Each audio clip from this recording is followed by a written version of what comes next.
ये दो पुष्प मुरझा चुके हैं। जाओ गणेश, इन दो पुष्पों को पुनः तोड़कर लाओ।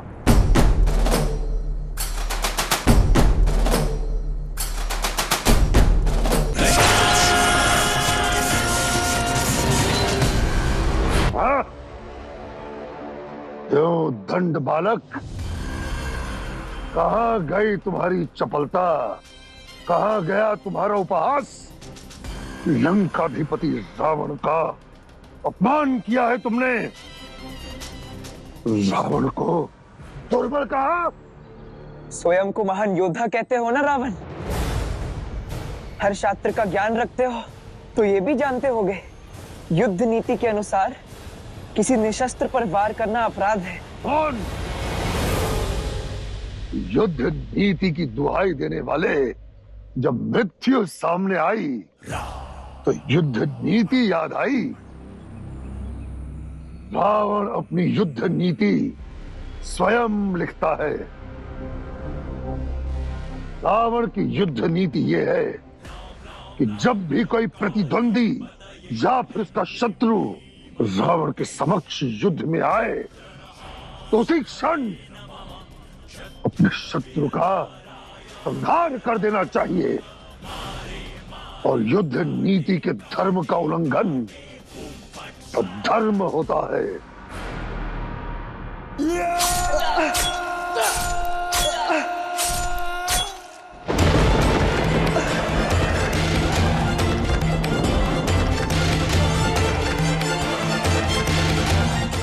क्यों अनरण्य, प्राण भिक्षा चाहते हो या जल की अंतिम बूंद? राजकुमार का हाथ केवल देने के लिए उठता है, लेने के लिए नहीं। तुम्हें भी कुछ देना चाहता हूं। मूर्ख, प्राण निकल रहे हैं तुम्हारे और तुम मुझे कुछ देना चाहते हो? हाँ, क्योंकि तुमने मुझे अधिकार दिया है, संसार का सबसे बड़ा अधिकार। कौन सा अधिकार? तुम्हें श्राप देने का अधिकार, श्राप देने का अधिकार, श्राप देने का अधिकार। मृत्यु मुख में भी मैं तुम्हें दूसरा दान यही दूंगा, मेरा श्राप। युद्ध नीति का उल्लंघन कर तुमने मेरी हत्या की। उस कुकर्म के कारण मुझे तुम्हें श्राप देने का अधिकार है। रावण, तुम्हारा वध मेरा वंशज करेगा, मेरा वंशज करेगा, मेरा वंशज करेगा।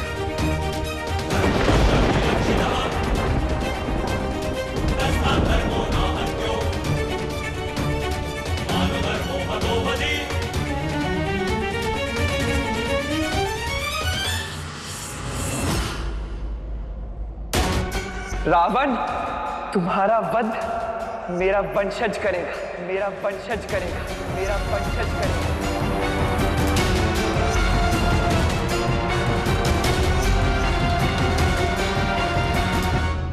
नहीं नहीं महादेव, कहीं आप ये तो नहीं कह रहे कि तुम हार चुके हो, अपनी परीक्षा में असफल रहे हो।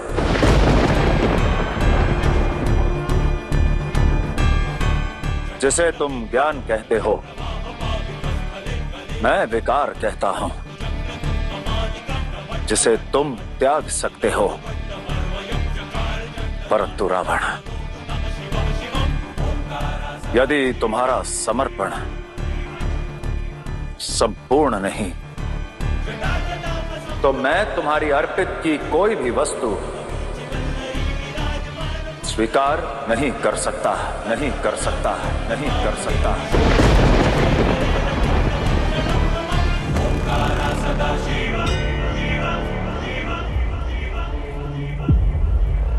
और अब जो मैं तुम्हें बताने जा रहा हूं वही अंतिम सत्य है। नहीं महादेव, वचन दिया है आपने, कृपया ऐसा मत कहिए। वचन की कोई भी शर्त पूर्ण नहीं हुई है, इसलिए वचन को निभाने के लिए मैं बाध्य नहीं हूं रावण, मैं बाध्य नहीं हूं रावण, मैं बाध्य नहीं हूं रावण।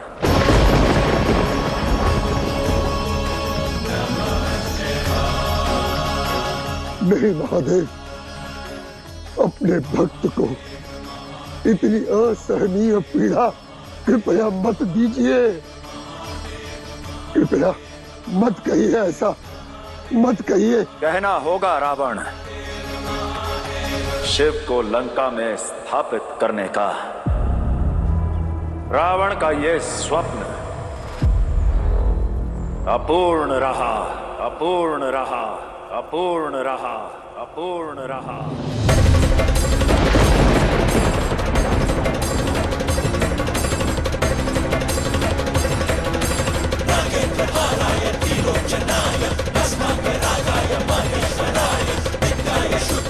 तुम केवल अपनी पहली 3 परीक्षाओं में ही नहीं, बल्कि अपने समर्पण में भी असफल रहे रावण।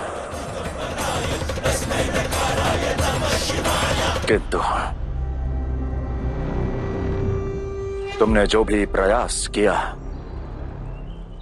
मैं तुम्हारे हर प्रयास से प्रसन्न हुआ हूं। इसलिए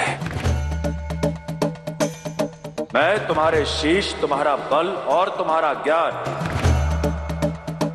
तुम्हें पुनः लौटाता हूं।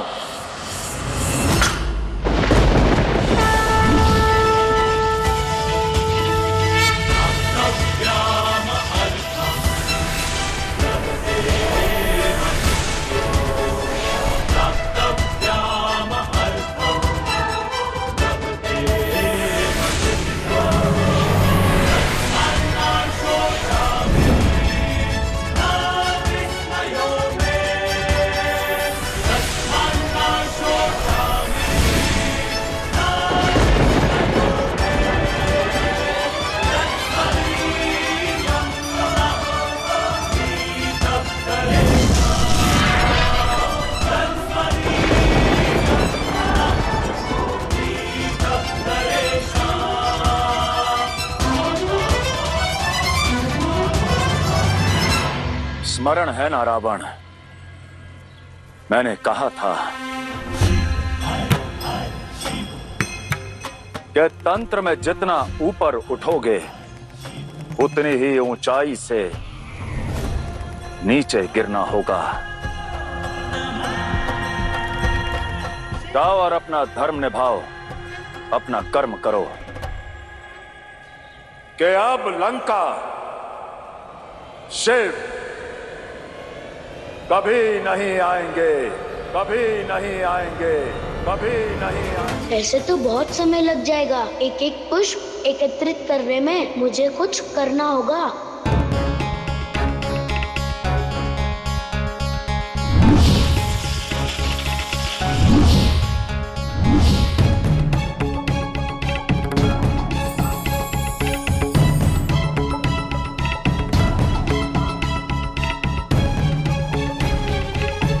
रुको गणेश,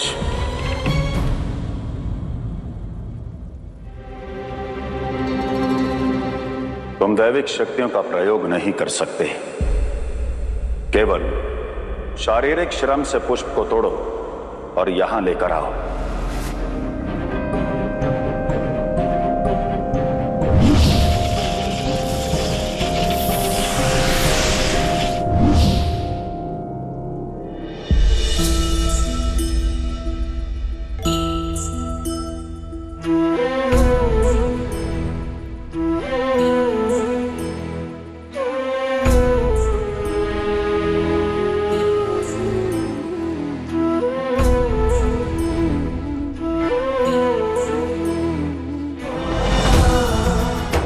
महादेव चिंतित है, वो दुखी है।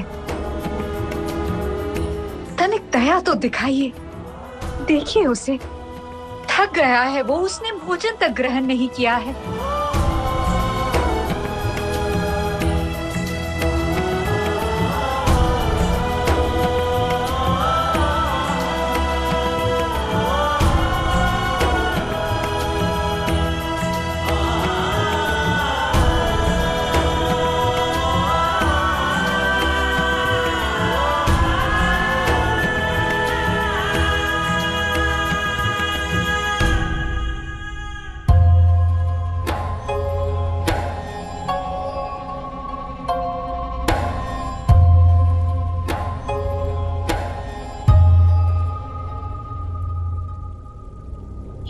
लीजिए पिताश्री।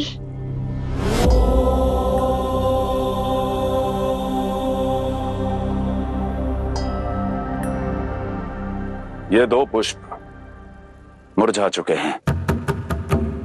जाओ गणेश, इन 2 पुष्पों को पुनः तोड़कर लाओ।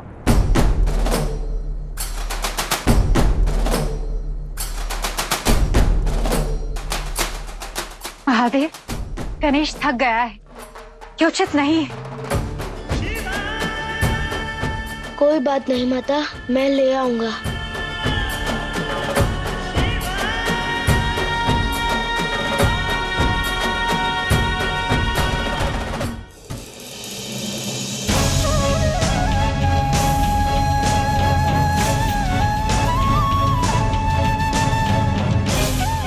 महादेव, दंड देना है तो मुझे दीजिए। इसमें गणेश जी की क्या भूल है? मैं गणेश को दंडित नहीं कर रहा हूं नंदी, उसे दुख की घोर निद्रा से जगा रहा हूं, क्योंकि उसके भाव बहने के स्थान पर स्थिर हो चुके हैं, विषाद का रूप ले चुके हैं, और श्रम केवल स्वेद नहीं, अश्रु भी निकालता है।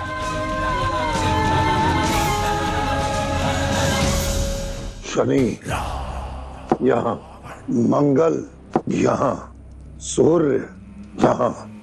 गणेश को अंधकार से प्रकाश में लाने के लिए यही प्रथम सीढ़ी है। गणेश को इस पड़ाव को शीघ्र पार करना होगा। राहु, केतु यहाँ, क्योंकि अंधकार बढ़ने को है, बढ़ने को है, बढ़ने को है।